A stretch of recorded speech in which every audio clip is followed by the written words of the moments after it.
Hey everyone, welcome to another Ruby Rogues episode. I'm David Kimura, and today on our panel we have John. Hello. And we have a special guest today, Zachary Schroeder.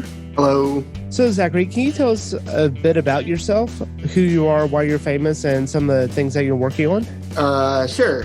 I am a human. I am not notable in any particular way. And one of the things I like to talk about or think about is doing small projects just for the fun of it. I have a lot of those going on at any one time, and I do like to ask people about projects that they're doing just for their own enjoyment, not to try to make money or for a work purpose. I think programming is a really fun thing to do in our spare time, and so I try to talk to people about that. Cool. Resolve Digital helps build, optimize, and maintain e-commerce, SaaS, and other products built on Ruby on Rails.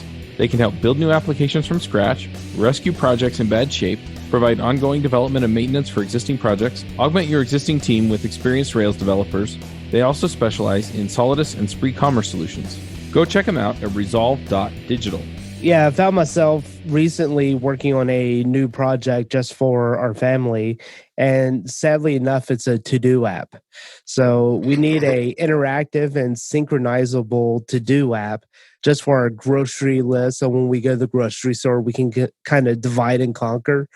So every app I found has some kind of shortcoming that doesn't really allow that. So it's kind of ironic. Here I am 13 years into my development, and then I'm building a to-do list app. So yeah, that's pretty great. I mean, the more things change, right? That's one of the cool things, though, is having the ability to build something like that for yourself, to kind of be able to break out of the offerings that already exist and say, you know, I can do this and it can provide some value to me and my family, et cetera. Oh, absolutely. And luckily, there's no shortage of tutorials on this. Oh, sure. I bet it's hard to Google for. Google to-do list app, and you're probably inundated, right? Yeah, almost too much information. So I think it actually brings up one of points that you brought to the table too, Zachary, right? Because I have considered this question many times, and I have always bailed on it because I decided, you know what? It's not worth my time. I will live with this other to-do app that I don't like very much, right? But there's a lot of things out there. To-do apps are a great one. The one that I've been considering doing for, I don't know, like 3 months now, right, is the yearly Secret Santa. You know, got to make an app for that for the family, right? Because the Secret Santa apps that are out there, we're not happy with, right? And so we're thinking about that. Yeah, I found the Secret Santa apps are mostly just ad delivery mechanisms, at least the ones that you can use without signing up. yeah, so we had you on the episode today to talk about a recent RubyConf talk that you gave. Would you mind giving us the title and the highlights of it? Sure. So I made a small desktop application called Ruby Lo-Fi. You know, it's gone by a couple of names now. And then, of course, the title of the talk was a reference to the Beats to Relax / Study to meme that you see kind of floating around these days that all tie back to the, 24/7 basis. So my goal with the talk was to talk about the thing that I made, which would allow others and myself to make small lo-fi hip-hop beats.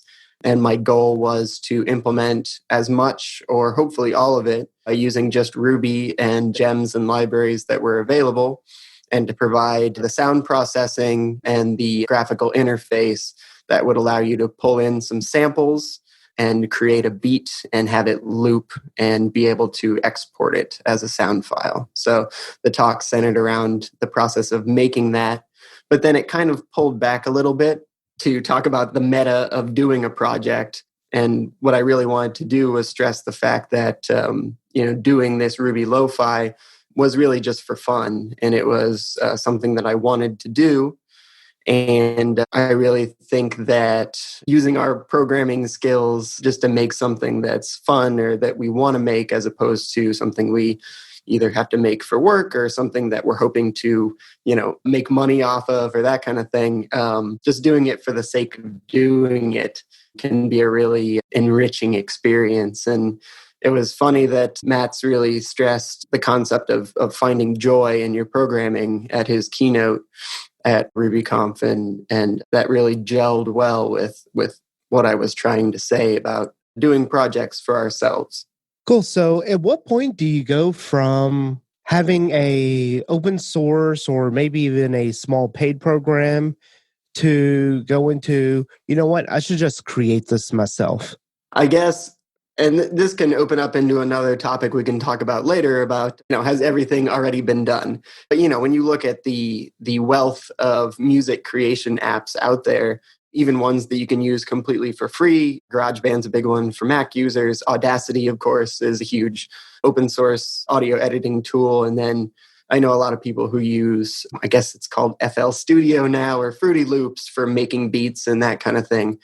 And when I looked at those offerings, one of my curses, as well as maybe an advantage, is that I have a really short fuse for learning new software, especially for something like FL Studio, which when I open that application, it just overwhelms me with the amount of controls and options and things that you need and want to interact with. So the idea behind maybe trying to make a small version of this was really strip it down to only the elements that I knew I needed. And that was being able to take a sample from a larger track, being able to make a beat, apply some audio effects to those things, and then export it as a sound file. So it was in the interest of appeasing someone who may be like myself, in that, you open up these applications and there's dials and boxes and drop downs inside of drop downs. And for a short workflow, you really don't need that much, to make something that sounds really nice. Quick question for you. So, and I didn't notice this when I watched your talk. So if you said it already, I apologize. But you didn't mention anything about having a music background prior to this. Is that correct? Yeah, that's correct. And I really don't, as far as I'm concerned. Some dabbling here and there. The app creation idea started with, I had been making a while ago now, maybe a year or two ago, maybe more, I don't know, time flies. Some things that I would maybe nicely call like sound collages, basically taking little loops from a lot of video game music, chopping them up, applying effects, applying some sound effects, maybe like vocal samples and things, and then merging it all together into some sort of an attempt to be an artsy idea and putting those on Bandcamp. And what I found was I was basically using Audacity to do these chop ups and stuff. But then when it came to wanting to add beats that weren't already in the sound samples, I was at a loss because, as I said, FL Studio scares me, etc. So I thought maybe I could combine this workflow into one step and make something that satisfied it.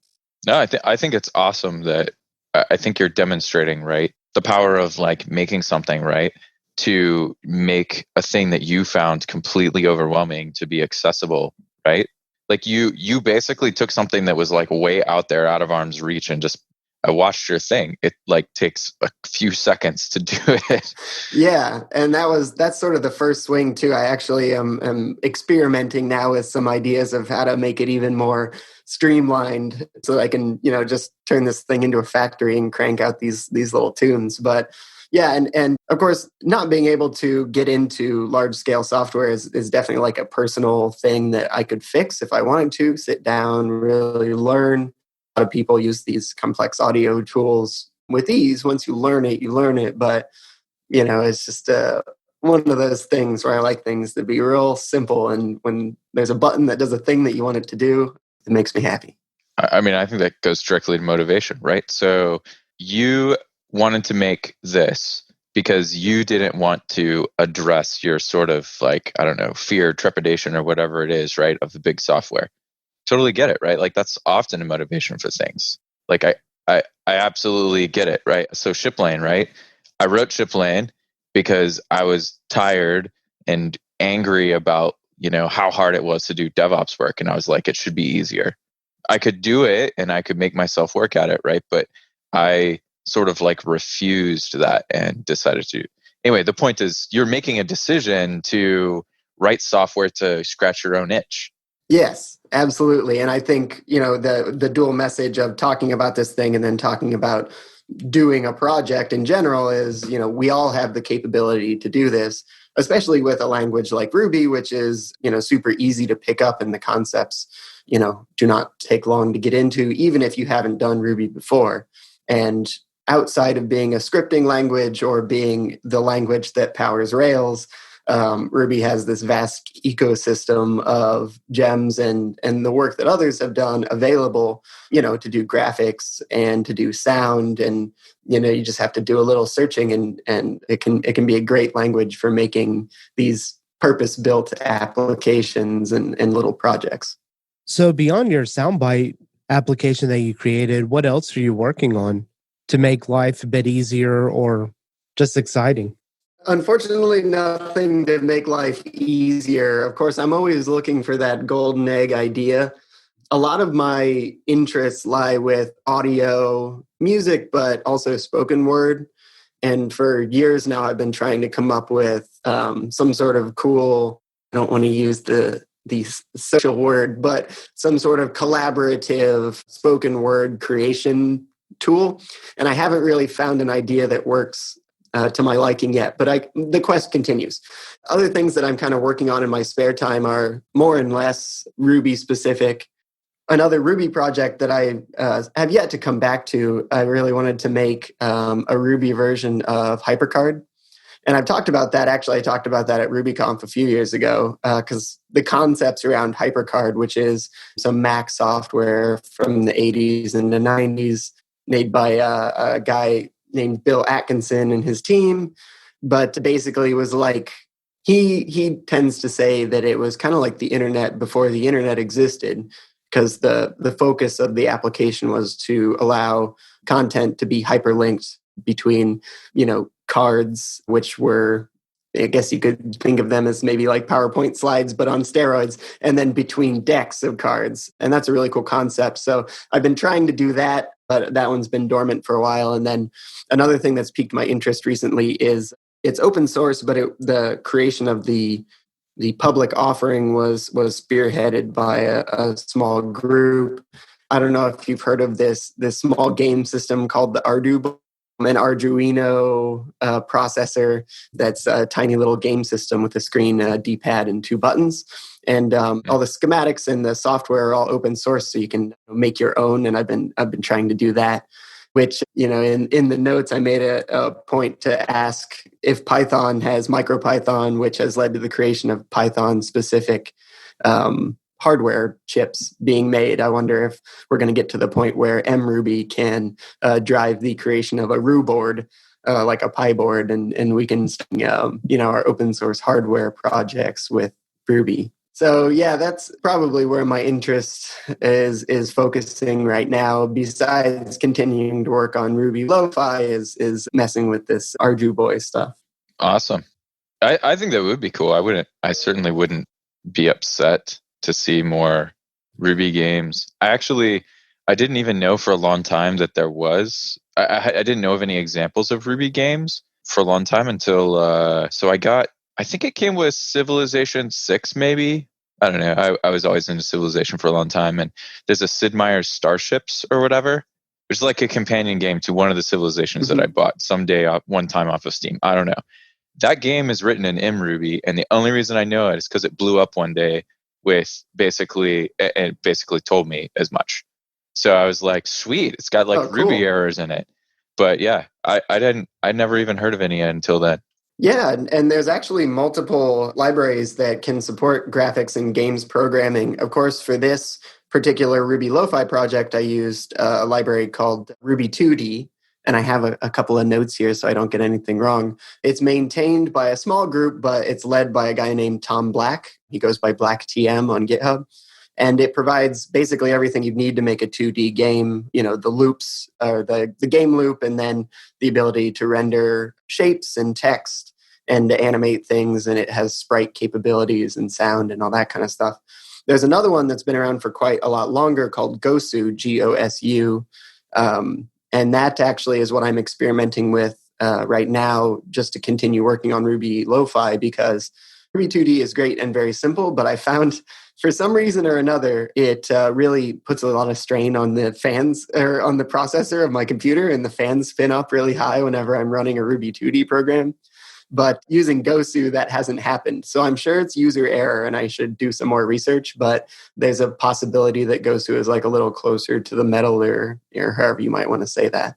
Yeah, I played around with Dragon Ruby for a bit, which is just a 2D game engine for Ruby, but you are able to essentially make desktop applications. So it just uses the standard Ruby, and it's pretty cool. I did an episode on it on Drift and Ruby a while back, but it can do quite a bit of things.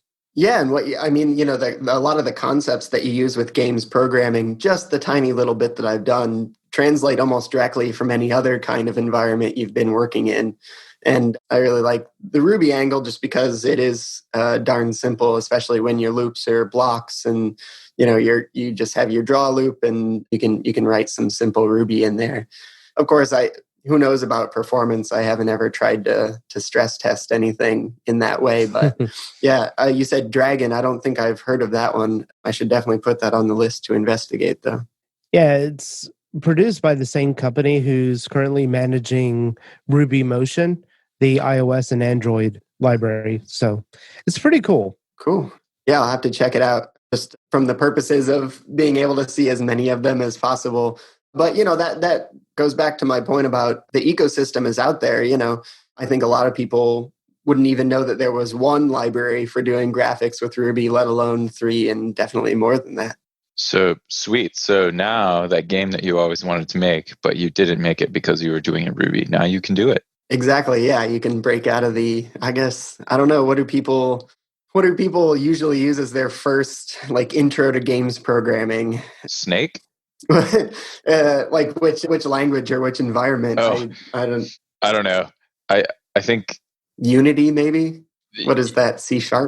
Yeah, I feel like a lot of people are doing that. I definitely have had 2 or 3 people that I've mentored for short periods of time come to me with they wanted to do stuff in JavaScript. And I can't really separate that from JavaScript just being popular here in Charlotte, Yeah. So yeah, it would. it would be a good language to do it in if you wanted to target the web for sure, because it's kind of like drag and drop in that way. But yeah, it's. I don't also know anything about JavaScript games programming libraries. I'm sure there are some good ones that exist. Maybe even with TypeScript support. I don't know that answer either.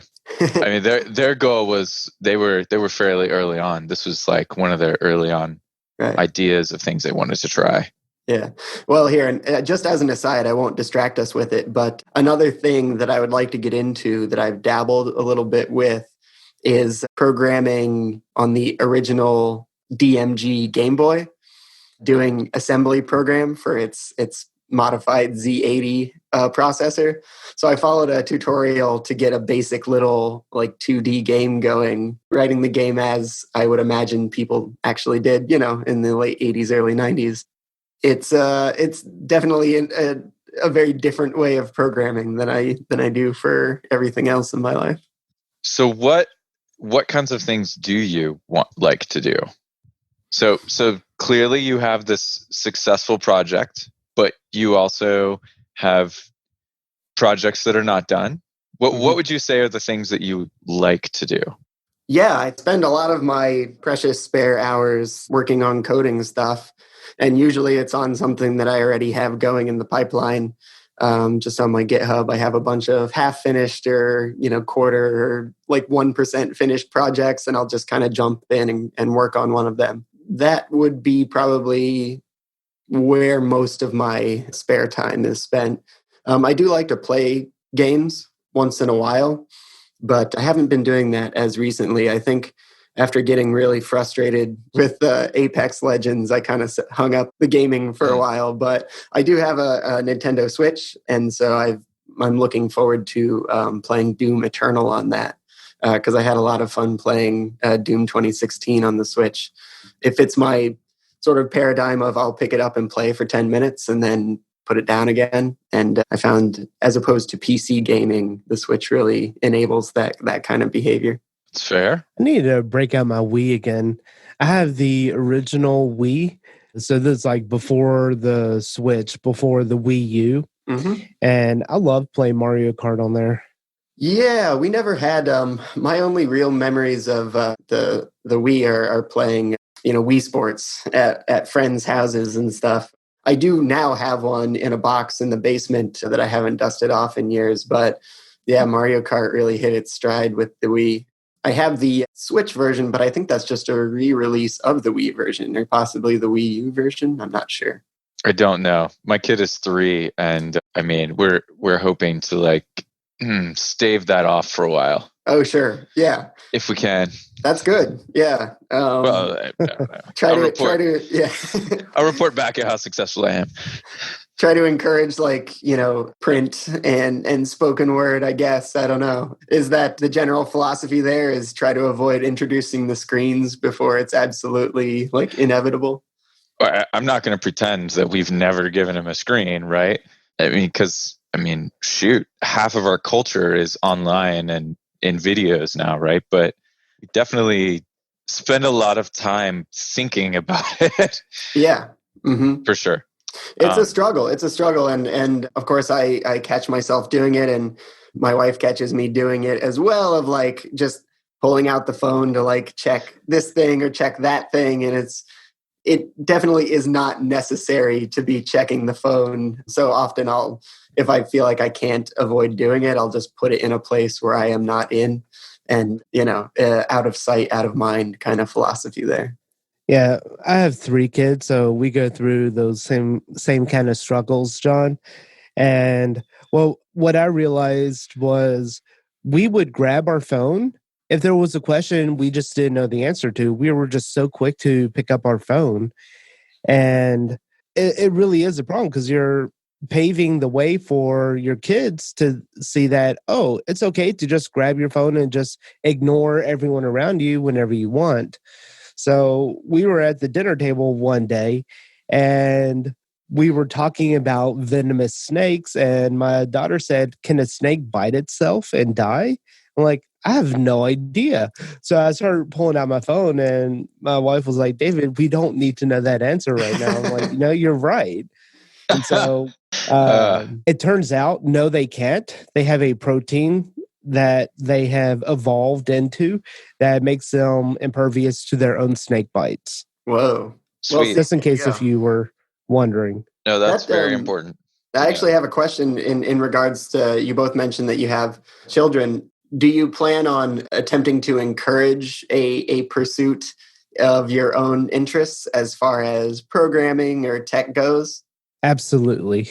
I'm going to be totally honest. I want to expose my kid to it, but I don't know. To me, I think that, so first of all, I think this kind of is a philosophical question, because I think that programming at the end of the day is just problem solving with the constraint that you want the computer to do it, right?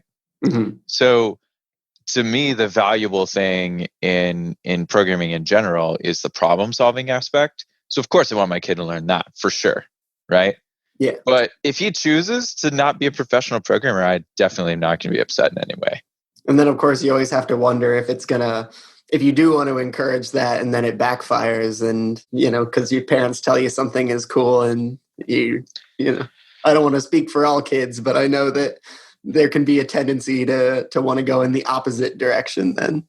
I mean, I definitely am going to be picking up those games for kids to learn programming, right? Mm-hmm. And he's almost at that phase where I feel like we're going to be actively looking, but those things are always changing and getting better. Yeah. My kids are 6, 5, and 3. They're right now at the age where they can start doing some of the really cool things. So I got my daughter a Lego We Do kit. And essentially it is a Lego STEM kit that you can build Legos. It has some motors, and then you connect it to an iPad, and on the iPad you can do some Scratch-like ladder logic-based programming to perform different functions. And they have a bunch of different tutorials to follow and stuff. And she loves doing that kind of stuff. And it's getting her introduced, not really so much into programming, but it is just building these subliminal concepts behind it on conditional loops or endless loops, ladder logic, like if then else. So it's pretty cool. And this That's is your great. 6-year-old, 5-year-old? My 6-year-old. Yep. Okay. So a little bit more time. My son is just discovering the magic of building a thing and the feeling that comes with having successfully made something himself, right? Which is, It's a great feeling. it's a step. It's a step. Yeah.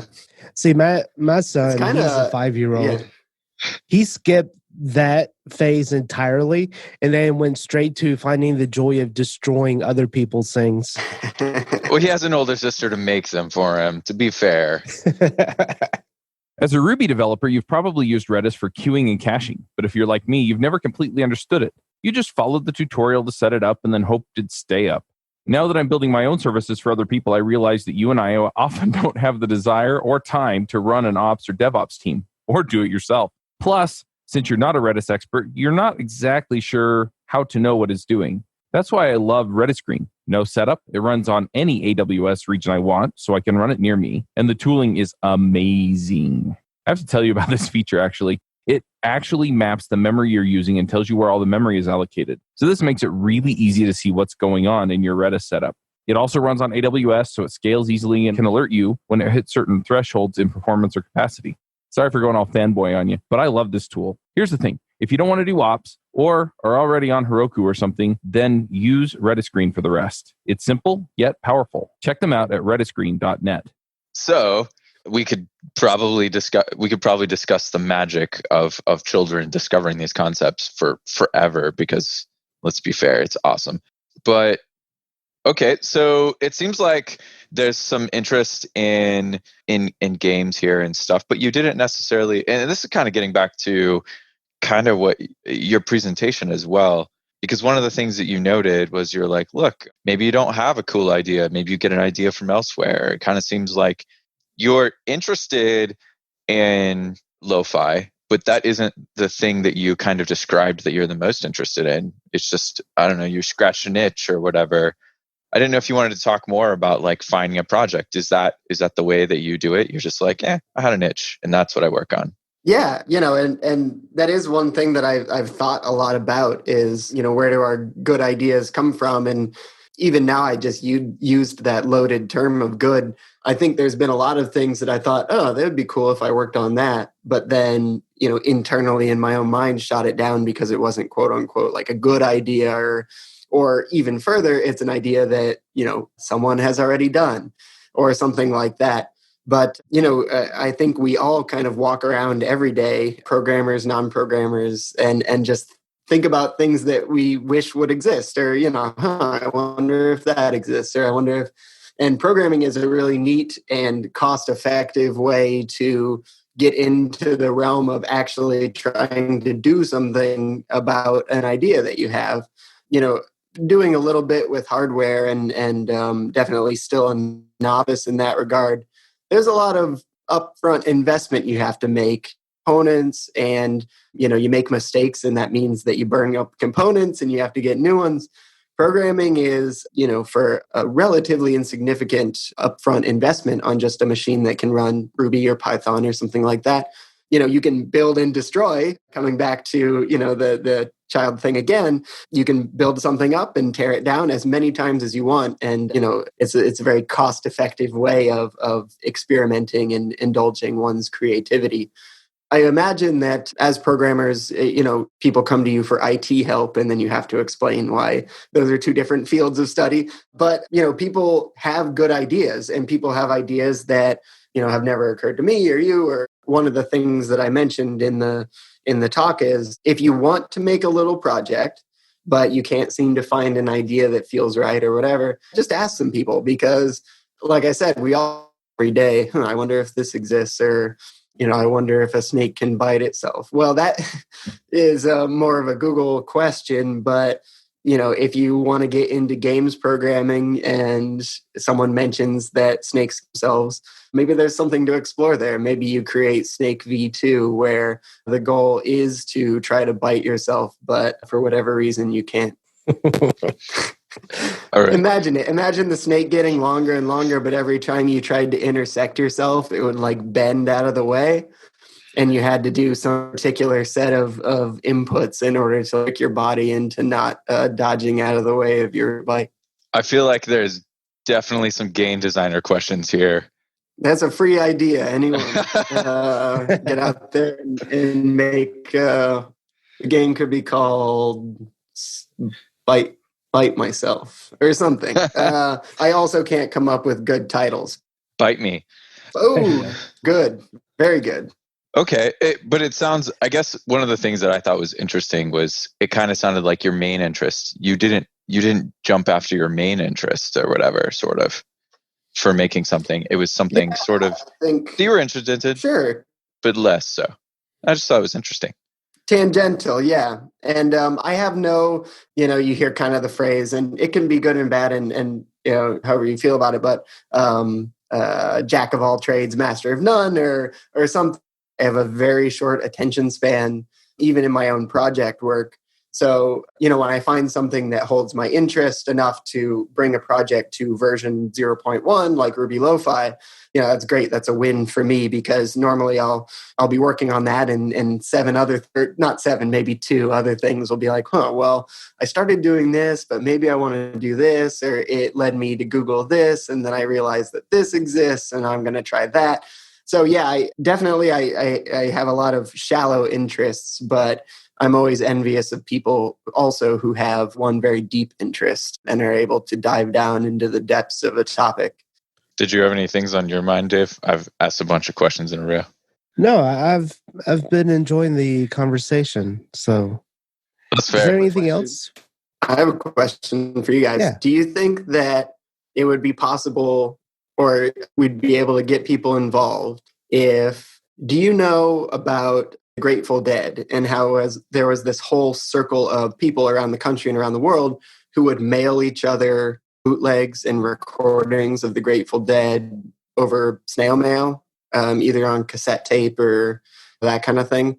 I learned about this via an article one time. Just this huge group exists, and you would have to get on the list, or by knowing someone or by finding someone who had the list, then this distribution, kind of ad hoc distribution, would happen of these bootlegs and tapes and things.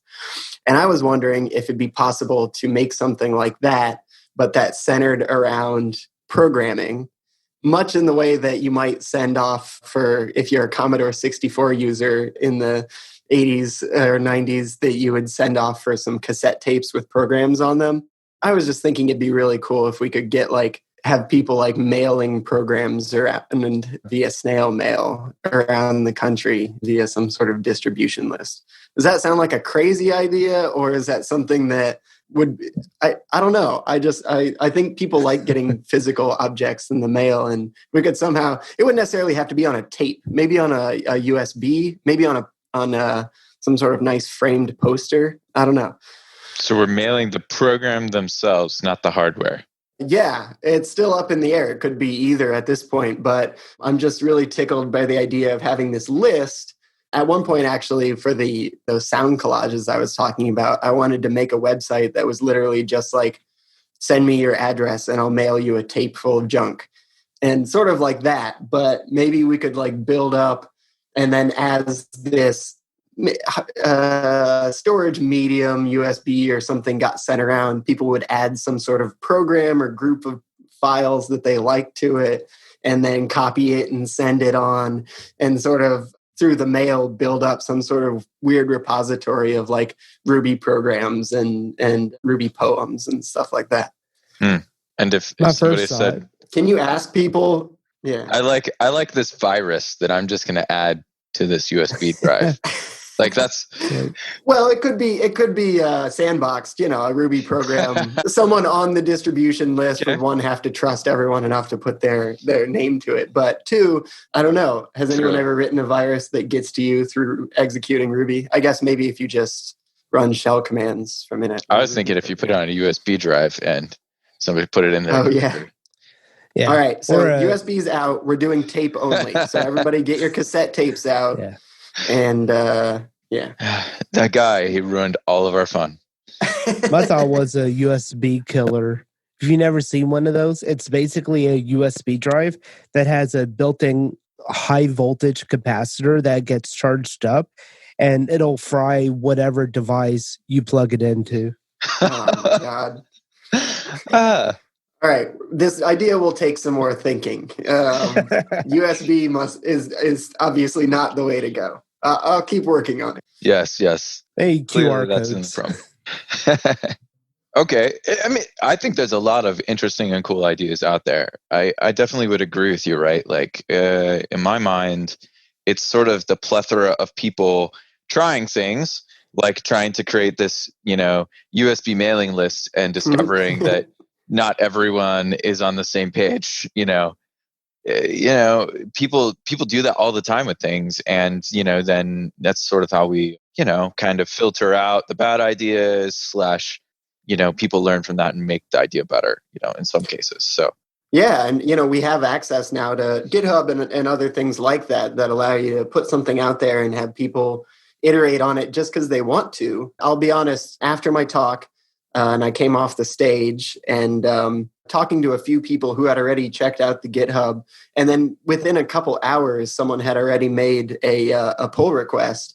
And that was the first pull request that previously a stranger, obviously I know him now, but a stranger had made to a project that I had put on GitHub. And it felt awesome. It's like, oh, wow, that's really cool. It doesn't have to be a big or expensive project. It doesn't have to be this huge, you don't have, like I said in the talk, you don't have to be trying to make Facebook or, Facebook V2 or anything like that. Just like a small little thing. And there's always a niche of people who will be interested in it and, might want to know about it or to help you out with it. And it's worth a shot regardless. I've been doing little projects for many, many years and, finally got that first pull request on my project. But the previous 5 to 10 years before that, of course, mostly working in isolation. That's another good plug, right, for conferences like Ruby and Rails Conf, right? Mm-hmm. There's a bunch of people there. If you give a talk or a lightning talk or something like that, right, you have a shot at somebody there being interested at the thing that you're doing, and then you just end up making a connection. Yes, absolutely. And one piece of advice I would give with that, especially for lightning talks, which are really fun and require almost no preparation, is make sure your contact information is displayed very large and multiple times throughout the amount of time you have available, because I never noticed how quickly I would breeze through like, oh, this is my contact information. Okay, bye. People want to contact you and they need to know how. So if you're ever giving a lightning talk or a full talk, make sure you give everyone plenty of time to write down, at the very least, your GitHub handle or your email address, because there are probably a lot of times where someone thinks, oh, I should send them a note. Oh, I don't remember what their information was, etc. That's a good point. And Confreaks is amazing, but it still takes them a few weeks, right, to get your video up, and somebody might have forgotten in that time. Sure, yeah. It's the immediacy thing. We're all used to scrolling Instagram now, so if it's not there, we don't remember it. But it's actually funny because the connections that you make are weird. So I gave a lightning talk last year, and some dude that I went to high school with that I had no idea was programming Ruby, right, was there. Oh, really? Yeah. Anyway, it was fun. Yeah, no, that's great. And part of one of the things I mentioned during the talk is that I started going to RubyConf in 2014, and I've been every year since then. And it's just a great, great old time. Of course, it does require some financial investment if your company doesn't want to send you or something like that. But, if you can make it even to a local group, a local conference or a local user group, you never know who you're going to meet. You're never going to know like what kind of ideas come up or where it might lead. So definitely it's worth getting out there and into the community for that reason. Dave, we should get your take on this too, because I've spent the $600 to go to RailsConf, right, plus whatever my other things, cost me or whatever every year for Atlanta might have been the first RailsConf that I went to. I don't know. It was around that year. I have yet to gone to a Ruby conference, Ruby or Rails. I find myself, just especially with 3 kids and all, time is really, really valuable. And I would love to go out and make connections. Now, I really wanted to go to the past couple of Rails conferences, but some scheduling conflict always has come up. So I think as programmers, or, and I'm speaking at least for myself, I tend to be an introvert. So going to a conference definitely can be scary, but of the kind of techie conferences that I have gone to in the past, this is my pre-Ruby days when I lived up in Ohio, I would go to the Linux conference. They were a lot of fun. And honestly don't know why I haven't gone to a conference lately other than scheduling conflicts. So, but I definitely wasn't trying to like shame you. I just was curious. So it Yeah, sounds like why it's haven't you gone? We demand to know. So it's a time investment thing for you. You haven't been able to find the time, or you had scheduling conflicts, which caused a problem with your time. Yeah, either with work or kids, or, with life, you're always going to be able to find a reason why you can't do something. So I really just need to quit making excuses and to just schedule and do it. So my wife's extremely supportive of me. At first, it was hard, when I was spending 10 hours a day on the computer programming and learning and stuff. But over time, that has decreased, and she's become more supportive of me going to our local Ruby meetup every month. So that's something that I have been diligent in doing. And it's really good just going out and making those physical connections, not just knowing someone's screen name behind a computer, but actually being able to meet, greet, and shake hands. Yeah, especially, even if the conversation is just introductions and chatting about, local weather or whatever, it's great to meet people who share common interests. I would agree. By the way, shout out Ohio. That is where I'm from. Oh, yeah? What parts? Northwest. The nearest larger cities are like Lima and Findlay, but Toledo is like the biggest city a lot of people not from Ohio have heard of in the area. Okay.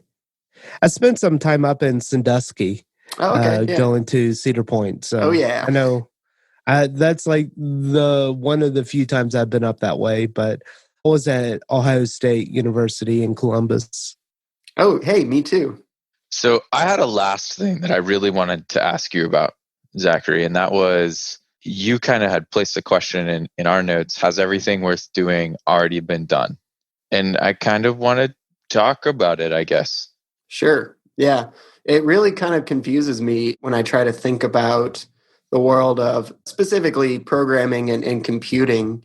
And, how many lines of code in general do you think have been written in the world since the dawn of computing? Uncountable. And often when I try to think of things that I would like to do or maybe come up with an idea, inevitably it's been thought about, it's been done. The thing that I often think about is, why do I let that discourage me from pursuing things that I have an interest in? And it has. I have this idea for an app. Oh, that already exists. Never mind. I'm not even going to try. I want to, maybe saying it out loud will help me get over that as well. Of like, have you ever had a problem that you're writing some code for work or for fun, and some piece of an algorithm, or you're not quite sure how to do this one thing? I imagine there's many different kinds of approaches, but sometimes I'm almost hesitant to look up or Google it because I want to know that I thought of it myself, the answer to this particular question, even though I know in the back of my head that there's definitely an answer and someone has optimized the answer and I could move on if I would just, look. And that kind of balloons outward to hobby projects and, ideas. And there's always this thing of like how one approaches the fact that, the solutions are out there and how one, interacts with that knowledge. So I guess the question to you guys that I would have along that topic is twofold. One, when you have a problem that you're pretty sure you could Google, how quickly do you go to the keyboard? And two, have you ever experienced this kind of negative idea of, well, that's been done before, so I don't need to do that, or I shouldn't bother doing that? Have you had that experience before? Because I found it to be kind of discouraging, in my own head. I would say for me, Well, I guess let me preface it with nothing that you can, or all inventions that have been created have already been invented. So essentially, there are a lot of things in this world already. But I think as humanity goes, we have maybe tapped into 1/10 of the percent of all inventions that will ever be created by humans. So I think that there is still so much room, and it's really a matter of time before new inventions are made. Just think back to computers themselves. 10, 15 years ago, if I wanted to stand up a server, I would download an Ubuntu ISO and I would install Apache on there, PHP, MySQL, and I would, host a website. Then it turned into, okay, well, I can virtualize all these machines and containers and have these containers up and running. They're isolated virtual machines running a full blown operating system. And now, more lately, we're seeing a shift with Kubernetes, where, don't have virtual machines, have pod containers. So things will evolve and shift as we go throughout the course of history. But for me, if I see something that already exists, sometimes I would say, you know what? They already have that market or they're already doing it, but I have my own interpretation of it. And I don't think that there's anything wrong with recreating something in your own idea. But, I think that's very different from blatantly plagiarizing someone else's idea. And I think Drift and Ruby is a good example of that. There were Railscast videos. Avdi Grimm has his Ruby Tapas. I know Chris Oliver has the Go Rails. And one could say, like, okay, well, it's already done. This space has been taken, but I still continue every week to publish a new video on the Ruby language. And there is a following and there is a desire for more and more content, even if that content already exists elsewhere, or if I'm just putting my own unique spin on it. I think that's a really positive way to look at it. Yeah. I mean, I would argue a lot of the same thing, right?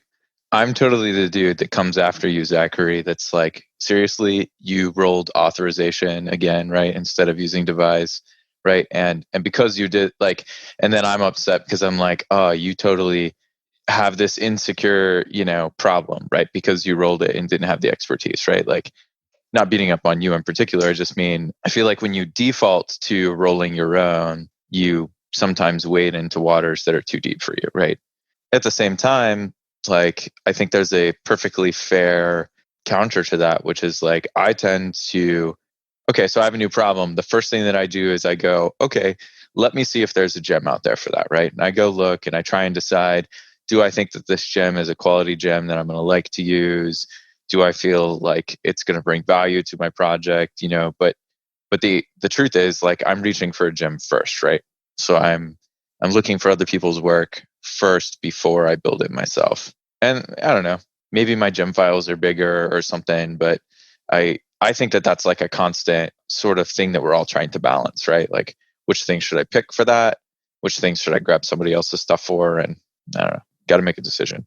To the gem point, just, as far as the talk goes, taking in Ruby 2D and taking in Ruby-Audio, I definitely did go the route of, I'm sure someone has done this, but at the same time, it's like, well, if I were a good programmer, I would just think about it and then write it down without, but to what you were saying, yeah, people who have gained experience can have more depth of knowledge than you, authentication being one realm, audio being another. But anyway, I apologize for interrupting.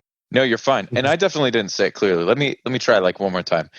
I think we're actually all a lot closer to the middle than it looks like, right? Some of us might default to one side or the other, and you might choose in a particular instance to roll something on your own, right? Or I might choose in a particular instance to pull from a gem when I very well could have written it, right? And it might have ended up being better, right?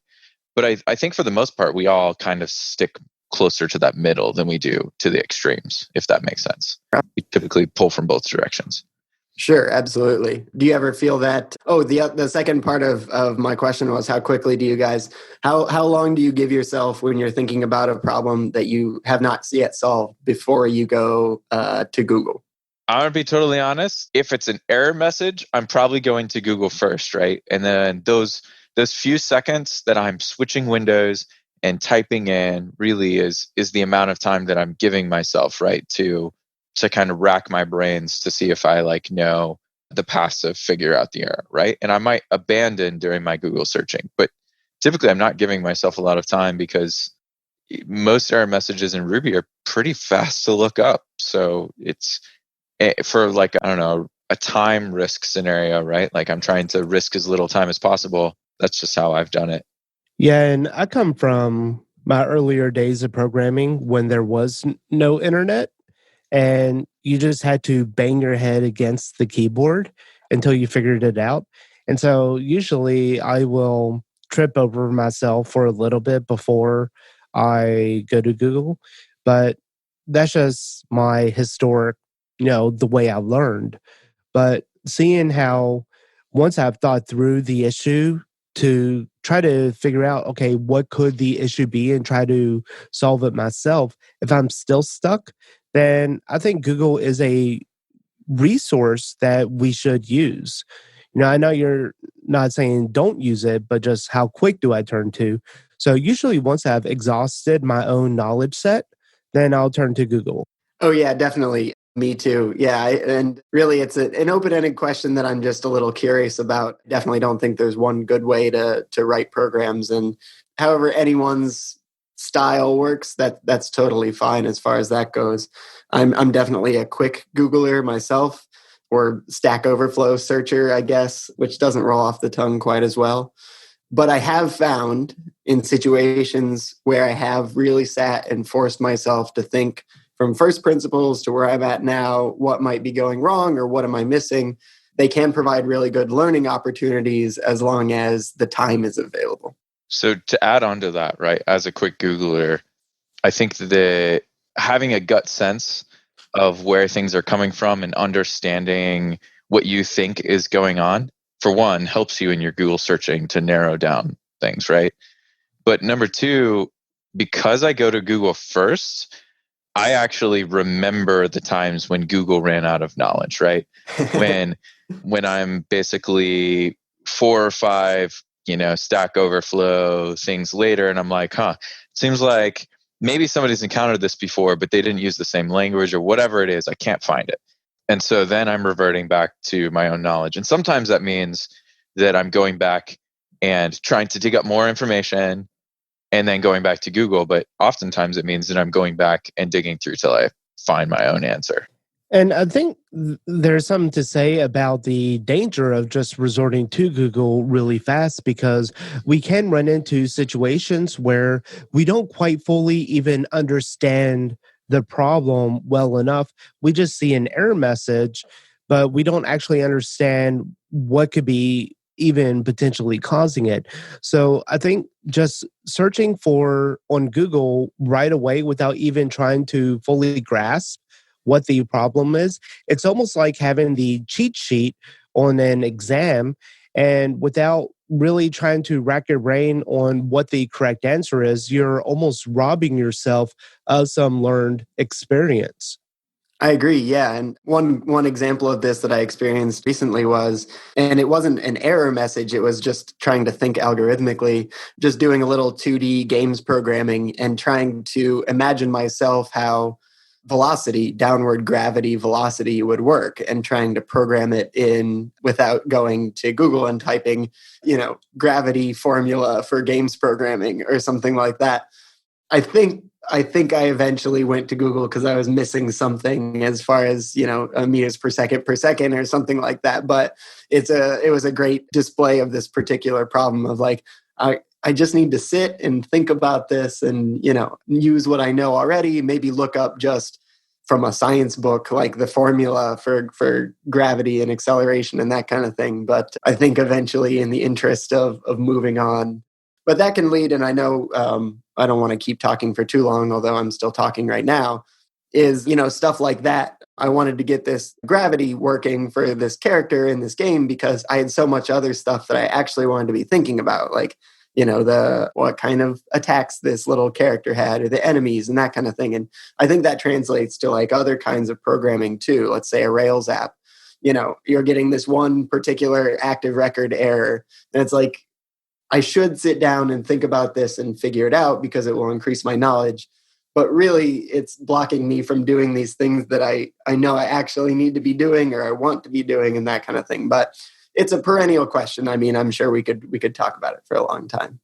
Yeah, I think at the end of the day, the thing that I am mostly taken away from what you're saying is that our sort of different, chaotic kind of pursuit of the things that interest us, right?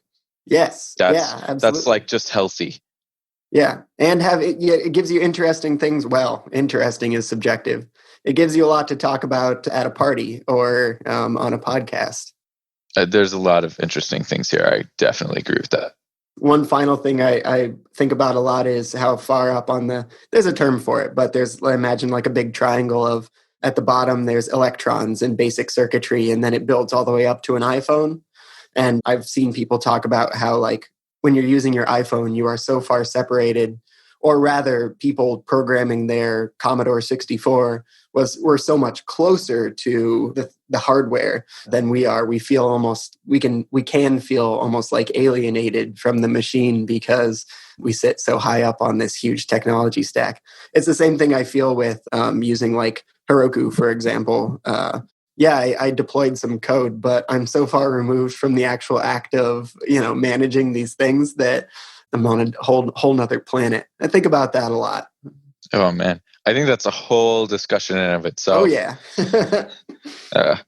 I love delegation. Oh, sure. Yeah. But don't you ever feel like, I wish that I was the master of this domain and you could ask me about any part of this and I would be able to respond because I'm the one that built it, like that, like that kind of thing. Yeah, sure. But I also feel a pull, right, to be able to do a lot of things that I'm interested in, right? Mm-hmm. Absolutely, yeah.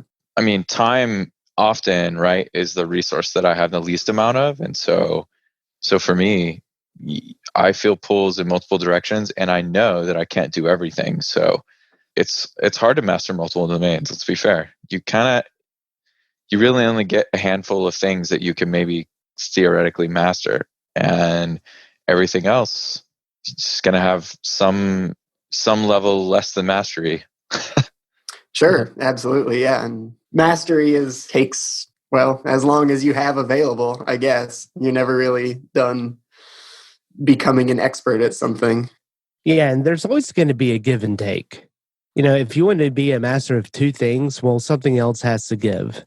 And it could be time with your spouse or your kids or lack of concentration at work or whatever it is for you. Yep. Very well said, yes. Well, Zachary, if people want to find out what you're doing and how they can reach out to you on the internet, where should they go?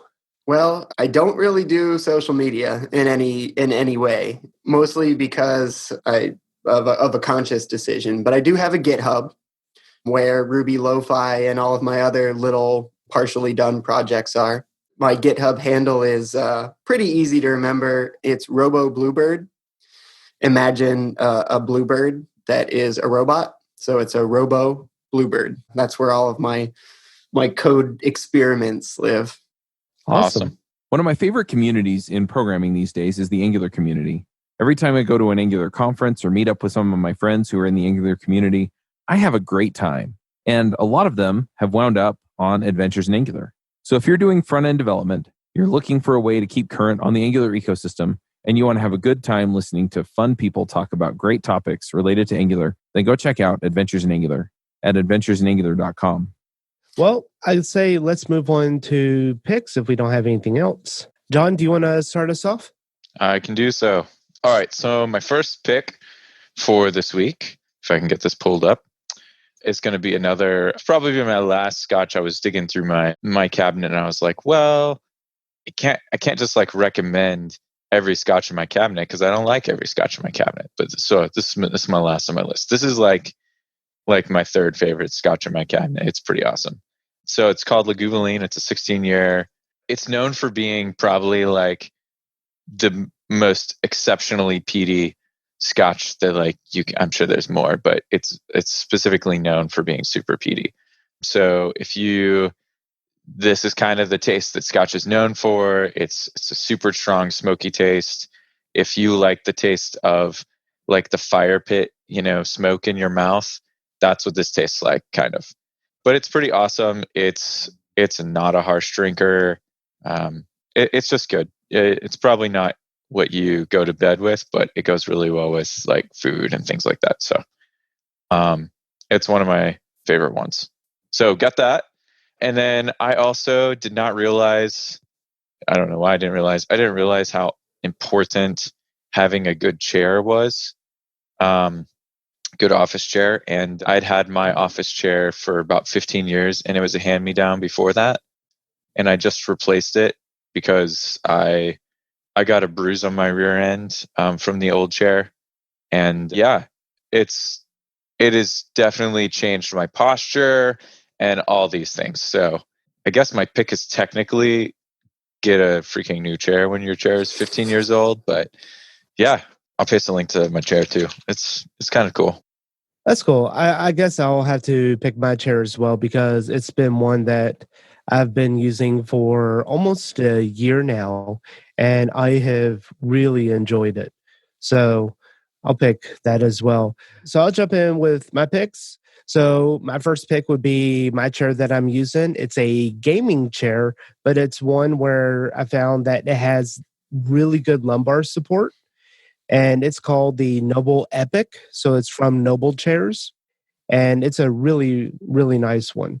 And what would picks be without me picking a power tool?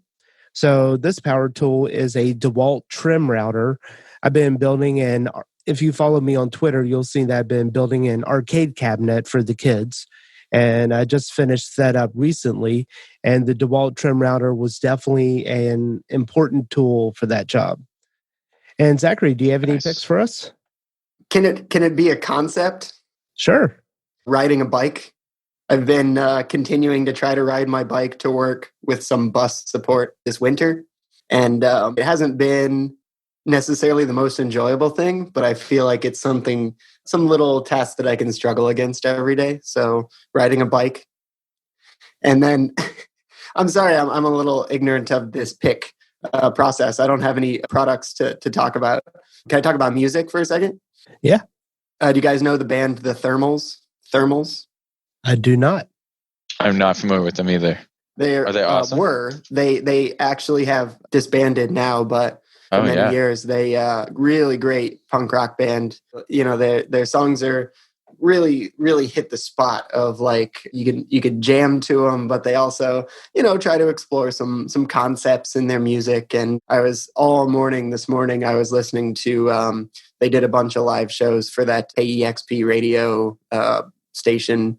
I think that's Washington based, although I'm not sure, but just jamming on the Thermals. So I would recommend taking a listen, although it's now too late to hear them play live because they did call the project completed. So did call it. Yeah. Cool. I appreciate that. I love good music, and there are a lot of bands that I don't know. Yeah, I don't even know how people find bands these days, isn't it? I mean, I go on bandcamp.com and just try to find, and I it's more like when you're on like Twitter or something, there's just so much stuff and you're clicking. Oh, maybe I like this. Click. And then I have a Spotify account. I really only listen to the stuff that I know about. Of course, they do provide a recommendation engine, but it doesn't know me that well. It thinks I like things that I don't really like, and vice versa. So, still looking for someone to solve. Here's another idea: figure out how to take music classification to the next level. There's some room for improvement there. Sweet. All right, Zachary, well, it's been fun talking. Obviously, you might be able to tell I've never been on a podcast before. So when I got this email about potentially talking about Ruby Lo-Fi and other stuff, I was ecstatic. So this has been a great experience, and I really appreciate the opportunity. Yeah, well, we appreciate you being on here today. Absolutely. You had a lot to say. It was awesome.